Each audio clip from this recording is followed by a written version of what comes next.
And in the Red Fort blast case in Delhi, the investigation by the Delhi police and security agencies has now narrowed down to some crucial factors. The most important element being those 3 crucial hours before the blast. Remember, the blast took place at 6:52.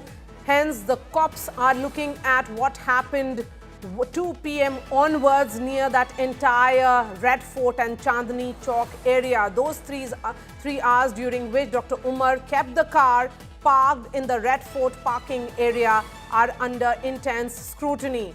Who were the callers?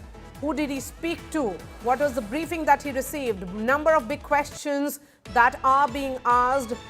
Where was Umar during that time? Those 3 hours become crucial. Was he in the parking lot area the whole time, or did he go somewhere and return to the parking lot? Did he meet someone during those 3 hours? Was he conducting, going through that area, or waiting for peak hours when there would be maximum crowd on the streets? At 3:19 p.m., remember, the car entered the parking area, and at 6:22 p.m. it exited. The blast happened at 6:52. During these 3 hours, did Umar communicate with anyone? Was he receiving instructions, or was he waiting for directions from someone? Umar reportedly already knew that his associates had been arrested and that police could reach him anytime. So why did he take the risk of staying in one of the most high security zones of Delhi for nearly 3 hours? Was he waiting for a sleeper cell contact or for logistical support? A number of questions that is being asked now.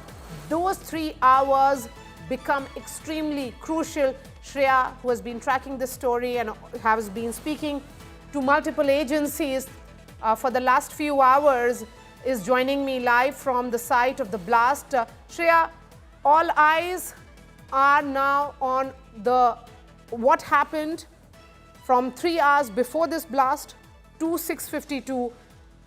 Dr. Umar had parked his car in the parking lot. Who did he speak to?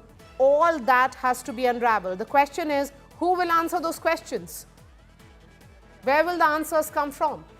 Well, technical analysis. Well, Maria, the answers will come from technical analysis. Because we do understand that probably Umar was inside the car and he succumbed to the deadly attack that he detonated.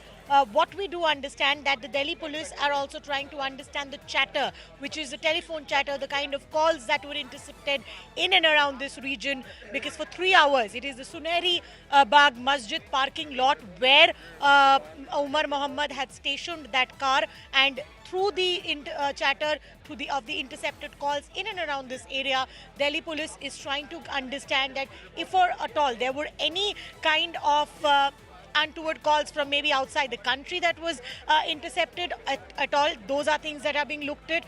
Apart from that, the CCTV mapping of the car has already been done.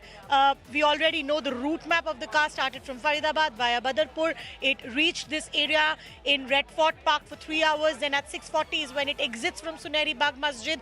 And then at this very red light, which is the Netaji Subhash Mark red light, it detonates at 6:52, resulting in 9 injuries. First and foremost, right now, what our agencies are doing, that includes all the state police's threats, are that they are trying to understand if at all there are further people involved in the module, because arresting all of them will be important. Remember, when yesterday raids were being carried out, Umar Mohammed was absconding.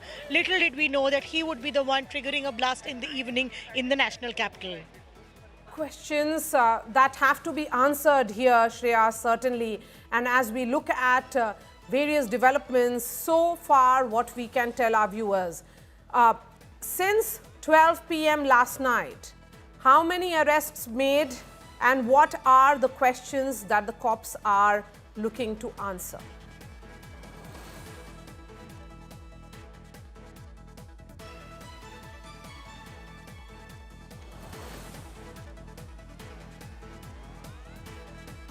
Me?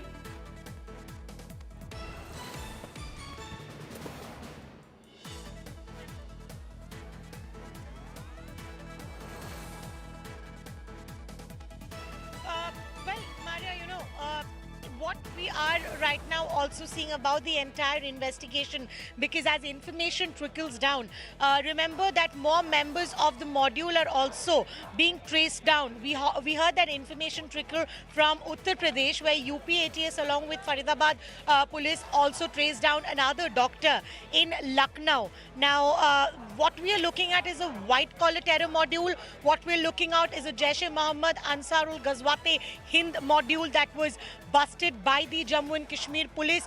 A miss by a by a little we can say, but that did result in 9 innocent lives getting lost. We saw that there was a huge amount of cash that was recovered, that include the amount of ammonium nitrate that was recovered. So right now, all those in custody, that includes Dr. Shaheen, that includes Dr. Muzammil, all of them are right now being questioned, investigated as on who were the middleman, the handlers who provided the cash.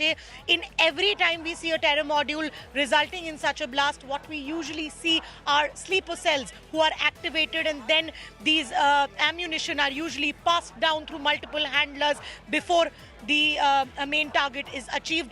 Not very different must have transpired here. So that's in and around where the police is investigating, and this is a multi-state police and a multi-agency investigation. We have the Faridabad police, we have the UP ATS, we have the Delhi police, we have the Jammu and Kashmir police, apart from the NIA, the intel agencies, the NSG, all hands on deck right now. And what is the primary focus is to ensure each and every member of this module is nabbed and taken to task.